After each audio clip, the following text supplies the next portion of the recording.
Last week, I wrote a post responding to a different post, in fact, this post on Reddit.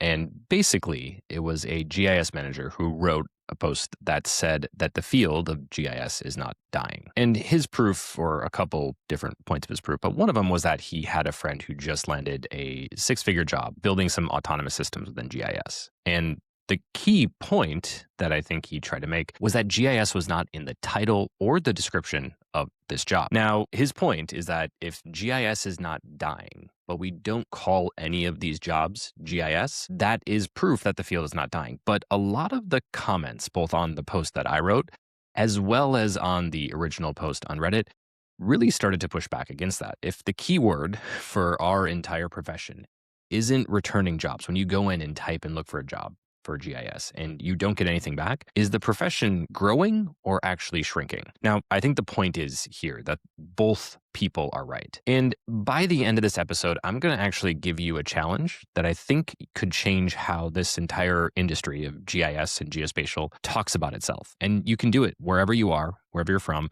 And I really hope that you do. So let's talk about this a little bit. Now, I think what this summarized, and I'll put the links to the original Reddit post and the post that I shared, are twofold. Let's take a look at both views. We can have an optimist view first, which is that the work of geospatial is growing, right? There's more spatial data that gets put out there into different systems and data science and data engineering and software and product roles, right? That six-figure job, which he said was $200,000 building an autonomous system, I believe, for cars and things like that. It's spatial work at the end of the day. Like, you're using spatial data, you're doing those different things. So the optimistic view is that the work of spatial is growing, right? It just might not be called GIS at the end of the day. Now, on the contrarian view, or the skeptical view, if you want to call it that, the title is shrinking, right? GIS analyst as a standalone posting gets less and less over time. There are less of those, and increasingly the salaries don't keep up with sort of the other salaries that you see on the other side of the coin. And this is where I got a lot of pushback, is that we call the industry GIS. GIS is a skill, not a tool, things like that. And on top of that, most of us have learned or went through or gone through GIS training or GIS education. So those are the key things that kind of push back against that. If we can't find a job in the thing we call ourselves, how are we supposed to think that the field is growing, right? And I get that it's hard to tell people to stay positive. There's more things. That doesn't really do anything for you at the end of the day, right? It doesn't really help you if you're looking for a job to stay positive, and that doesn't do anything for you and sort of pay your rent at the end of the day. I think that's a really difficult position. Both things, though, are true. It's the same trend. We're just observing it from two different ways. So from one side, we're seeing that there is a significant growth in the work of geospatial, both in terms of the companies doing it, the jobs doing it, products building it, more products outside of spatial building that functionality. That work is growing, right? And then on the flip side, you see that it's contracting, right? This world that we knew of as GIS is sort of getting smaller and smaller and smaller. It's hard because I think one of the biggest things for me is that if you went to school for engineering, you become an engineer, right? If you go to school for, something else very specific, I'm trying to like architecture, right? You become an architect.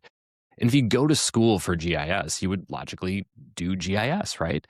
And I think one of the biggest things I keep coming back to is the concept of spatial is special. Well, spatial is a special type of data, right? It's treated differently. We analyze it differently. We think about it differently. That spatial thinking, that spatial intelligence that you've learned, whether you went through GIS or geography or anything, gets applied in a lot of different ways, right? You use it and it embeds itself into so many different things. But at the same time, it's a part of everything. We all know that geospatial and GIS has a role in nearly every system in the world, right? So there's not this one sort of lane of just GIS or just geospatial, because it's in everything. Engineering is, engineering. You build and you do things. Architect is you build and do. I realize are very, very similar type of fields as I chose from my examples.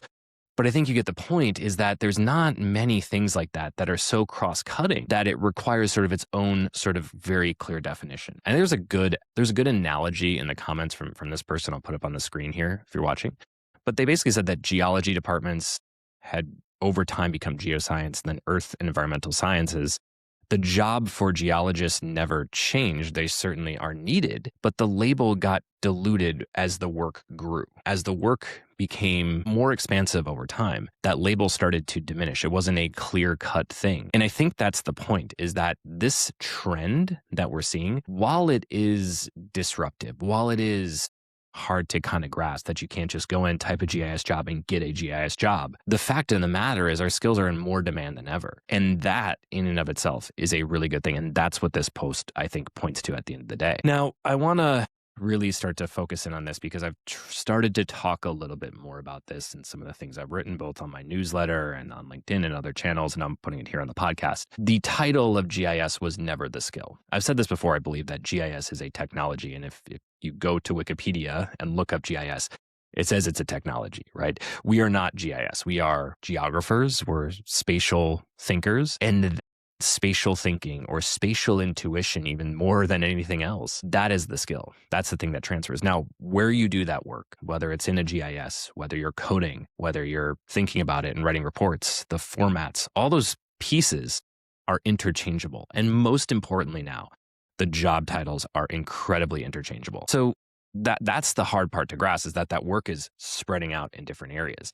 So if you are looking for a new role, or you're looking to where your next move can be, that feels like that ground has sort of shifted underneath you, and that salary or the work has moved into a role that says maybe it's data engineering, maybe it's location intelligence specialist, or maybe it's just, software engineer, maybe it's application developer. It could be so many different things. And that's the hard part, is that you don't know what to look for. And especially for a lot of people, I think, learned core GIS skills that want to do this work in other areas, they feel like they're having to catch up over time. They're sort of caught in that technician trap, and they want to get into these other places. It can be really hard to kind of move those things around. But what I don't want you to forget, and I think the most important thing that you have, the most important thing, is that spatial intuition. You know how to look at something and understand it in a way that is applicable to so many roles and industries. And like I said, as that work spreads out over places, that is the thing you need to know.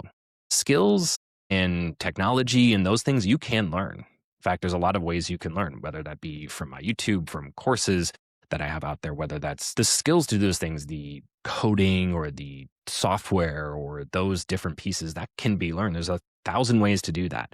You could do that on YouTube. You could do that through tutorials. You can do that on a lot of different places. I have some. It doesn't matter where you learn it, but that spatial intuition that you've learned, that core thing that you've carried through your entire career, that's the piece that's most important, and that's getting more valuable. And the key is getting more valuable in roles that pay more, right? If those roles that I listed, data engineer, software engineer, anything like that, those are the places where those pay more. And I think those are really important. I think there's a full couple comments I'll pull out that I want to put on screen here for you to see that I think are really important. Like this one that says the durable skill is spatial judgment, right? You can look at messy real world data, see the geography inside of it, the relationships, the constraints, and the movements. This is a really key one here. Or this one where the GIS priest era is over. Spatial is no longer special because it's everywhere, right? Isn't that what we wanted, is for everyone to understand and interact with geography? And if more people are doing that, aren't the experts in that going to become more valuable? I think so. I think the other one here is the map was never the value. The map is simply the interface. The value is the decisions that it enables, right? That's the thing that you need to carry forward. And I think this one here is pretty practical. Job titles exist so that human resources teams or HR teams can assign a way to pay these things, right? The box was always for the org chart, not for your identity. And remember that more than anything else, is that your identity, your unique skill set is not tied to a job role. I really think you should carry that forward. And I think that's the tension here, is that if you look at how things are set up now, the education pipeline maps to GIS as a term, right? It's easy. It's the way it is. So when you go through education, you go through your educational path, even now for people that have been in the field for a long time, you go and search GIS as a term. It's the easiest thing to relate to. And that market is changing. There's a real mismatch between the roles that are out there and the other ones that aren't. But if you take some time and you're looking for a signal about where this market is going, look for some of these different things. Look for different terms. Look for different pieces. Look for things around location or stuff like that. You will find them. I truly do believe that. And I think on the flip side of this is that there's so many companies that want this skill set, but they don't know what to call it. They know it's not GIS. That's not exactly what they're doing. They're looking for someone who has that spatial thinking, but can apply it across different things. And I think that's what we have to start to open up, is to say that this way that we've been training ourselves and aligning ourselves to the job market is moving. So how do we fix that downstream? And most importantly, for the people that are in the market now, how do we really start to adjust that going forward and handle that now? So what do you need to do, and what's the fastest path to get there, and how are some of the different things? Well, I think these are my recommendations. I think you need to show your spatial thinking in different ways, right? You need to do SQL past the attribute table, right? You need to, you can query attributes, but can you do SQL to bring spatial thinking into a database, right? It's not so much that it's the SQL doing it. That's the skill, and that's the thing you need to learn. But can you apply the way you think spatially into that code? Can you do Python past simply calling toolbox tools, right? It's not about calling those things. It's about using Python to, again, bring your spatial thinking forward, right? Can you use cloud native formats to retrieve the data you want, to run the analysis that you want, to get the output that you want, right? I talk about these tools, and I feel like I talk about the tools a lot. So I know I've covered that. But what I haven't done enough of is saying, why are these things important, and how do they connect to the most important skill you have, the most durable skill you have, the most in-demand skill you have right now, which is your spatial intuition? You must use those to bring your thinking forward.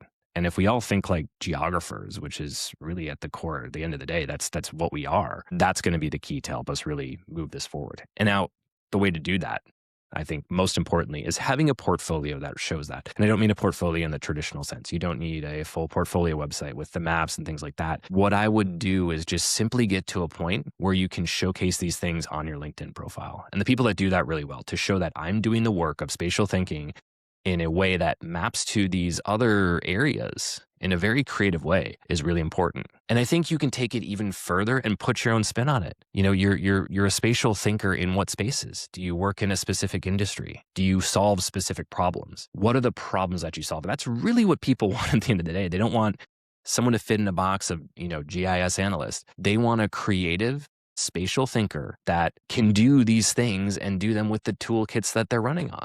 And that's what you need to show. That's what your work needs to show. And it just needs to show it in an easy way for people to discover you. And again, I really believe that LinkedIn is the absolute best platform to do this on. So how do we do this? And, there's lots of, if you're just coming to here for the first time, there, you can look at my YouTube channel. There's tons of things there. I have courses if you want to check those out. There's lots of things. There are other people that are sharing these different things all over the internet. There is a plethora of tools and resources for you to do the technical work. But I think most importantly, and what this post hit on, is the positioning that we need to do. The positioning of both how we talk about our work as an industry, how we talk about the things that we do, and how do we map that to what the demand for is in the field. And this is where the challenge comes into all of this. My challenge to you here, if you're listening to this, is to talk about and really think about your spatial thinking, your spatial intuition. What does that mean to you? And describe who you are, and describe what you do in a way that does not mention GIS, that does not mention spatial, that does not mention geospatial. Remove those words from your vocabulary and talk about what you do with data, with your intuition, with your thinking, with the tools you use, and the value you create from that. Change how we think about ourselves as an industry. And I think doing that in a very personal way can be really impactful. So the challenge is to post that, share that on LinkedIn, mention me. If you want to put a hashtag spatial intuition on there so I can see all these, I'd love to pull them into a collection. And, if you want to call it spatial intuition challenge, whatever you want to call it, let's just go with that, spatial intuition challenge. Put that as a hashtag in your post, wherever you want to post that. On LinkedIn, it's usually where I am if you want to post it somewhere else. And I would challenge you to take it a step further and record a short video about, here's what I do, here's the value I bring to the table, here's the things that I do that are meaningful and important. And if you're an employer, or if you're building a tool or an organization that is around this, I challenge you to do the same, to say, here's the things that we bring to the table that are unique, that are special. And again, remove those words of GIS and geospatial from what you're talking about. Talk about the thing that you do. Because again, if geography is in fact in everything, then we don't even need to bring those things forward. We just need to say that, hey, you have a unique value proposition, then that you have spatial intuition, you're a spatial thinker. So to sum it all up, what I want you to do is post and explain who you are, what you do, and the value you bring. Do not use the words GIS and geospatial in it. Post Spatial Intuition Challenge as a hashtag. I will watch and see who does that. And I actually challenge you to do this in video as well. I think putting a very personal spin on this can be good. And I know that can be difficult for some folks. I know that I started with video and, a long time ago, and I've just been doing it enough now where I feel strangely comfortable enough talking to a camera like this and, imagining someone on the other side watching this or listening to it. And if you want to see my first videos, I'll put a video here. This is what some of my first videos looked like. They're not pretty, they're not good, they're not clean, but I think it adds a personal element to it. So I would challenge you to do that. If you don't want to do that, post a picture of yourself, whatever that is, but put it out there and put a face on it. I think that's even more important, is to say, here's who I am. Put your face out there, put, your face on what you're saying and share that. Because I think it's incredibly important for us to share what we're doing in a meaningful way. And I would love to see what these responses are. I'll work on mine and kind of share that as well and put that out there here. But I think that's important. And it doesn't matter where you are. You could be, in your basement, you could be at your job, you could be on the commute, you could be at a park. Doesn't matter where you do this. You could be on the floor at Esri's user conference. And I think it's even a cooler place to do it from. It's just to say, this is a great time to do this and talk about what we do in a more meaningful way beyond the kind of box that we've put ourselves in a way. So I think that's really cool. So again, define yourself without saying GIS or geospatial. Make it a video, phone camera's fine, messy is fine. My first ones were messy. Post it and share it. And I think just simply say that Spatial Intuition Challenge, put that as your hashtag in whatever post that is and put it out there. I'd love to see what you come up with, because I think this conversation is really important. And this post this week, the more I've interacted with people on this post, just have really driven me to say that this is an important time for this. So thanks for listening. I hope this all made sense, because sometimes it's hard to know. So I'd love to hear your feedback on this. Is this something you're feeling? Is this kind of hit a note with you? Let me know. Drop that in the comments on whatever platform you're on. And I hope to see your Spatial Intuition Challenge post here soon.